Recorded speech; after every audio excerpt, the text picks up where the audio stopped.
Lao Tzu said, benevolence is something people admire, duty is something that people esteem. When those whom people admire and esteem lose their lives and their countries, it is because they did not comprehend the times. So those who know benevolence and duty, but do not know strategy appropriate to the time, do not attain the way. The 5 lords of high antiquity valued virtue. The 3 august chieftains of mid-antiquity practiced justice. The 5 hegemons of late antiquity employed power.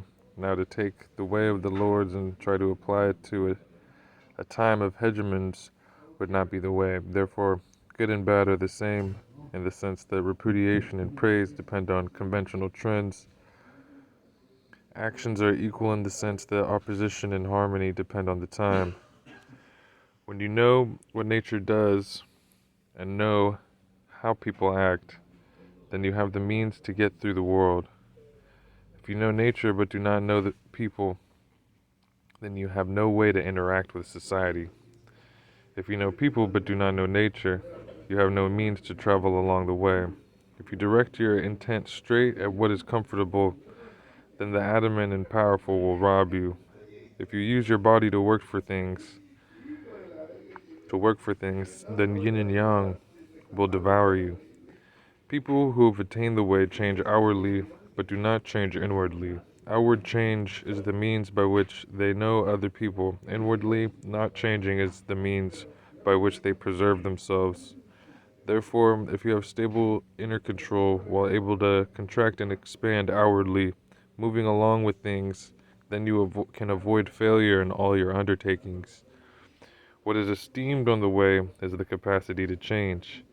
If you keep to a single discipline and carry out a single activity, even if you attain fulfillment thereby, that is still no different from blocking the great way by clinging to a small preference.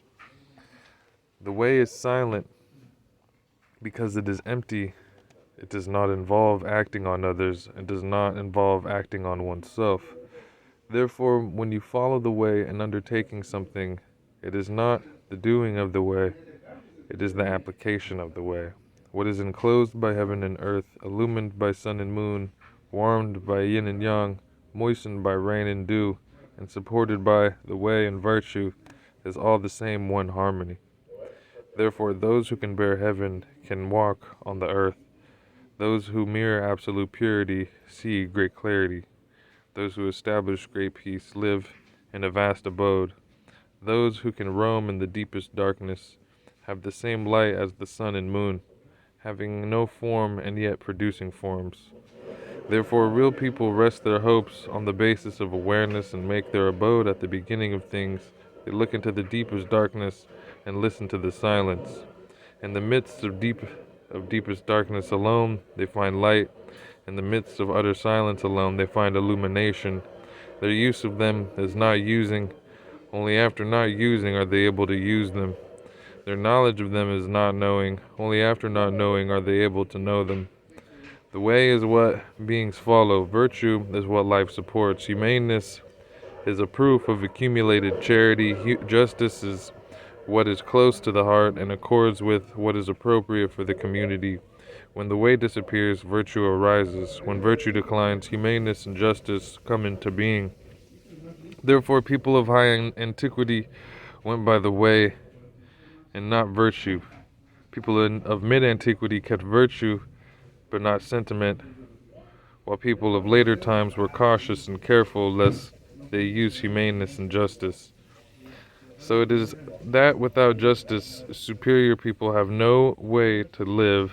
If they lose justice, they lose that whereby they are living. Without profit, small people have no way to make a living. If they lose profit, they lose their livelihood.